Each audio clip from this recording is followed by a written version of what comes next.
Hi guys and welcome back to my channel. So today in this video I'm going to show you guys how you can include Madhubani paintings in your scrapbook. So a few months ago the trend of Madhubani art got very popular. Everybody was making Madhubani paintings and posting the pictures on social media. So I thought, why not include this Madhubani art in my scrapbook? Now, you might wonder that Madhubani paintings are very difficult to make as there are a lot of things to do in it, but that is not the case. All Madhubani painting is about prints and patterns. If you are good in drawing shapes, you will be able to draw a good Madhubani painting.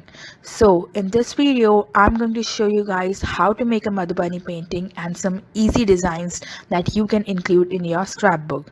So, let's get started.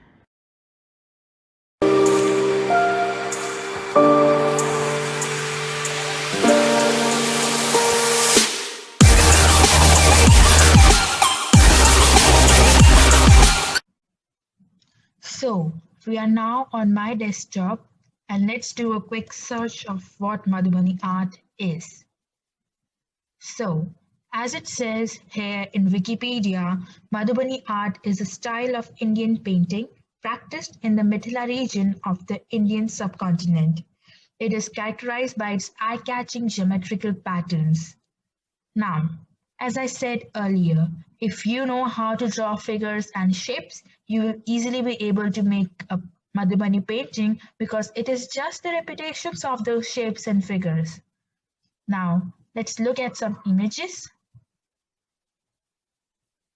These are all examples of Madhubani art. You will find the images are of easy to difficult level. So yeah, you can take inspiration from these images and make your own Madhubani art. Now this one here is beautiful. What you will notice is that most of the Madhubani art includes some kind of animal or a bird in it. Like here there is a peacock, now a fish, a bird, owl. So it is not necessary to make your Madhubani art based on an animal. And in my scrapbook, I don't do so because I think it's not relatable to what I want in my scrapbook. So I will show you some easy designs that you can make in your Madhubani art and use it in your scrapbook that are not related to animals, but it still will look beautiful.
the final result.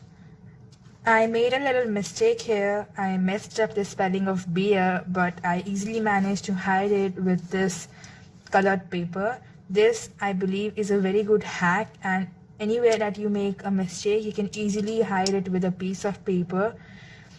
So yeah, this is what I had for you guys today. If you liked the video, don't forget to give it a big thumbs up and subscribe to my channel. I have more such videos stored in for you. And thank you for watching.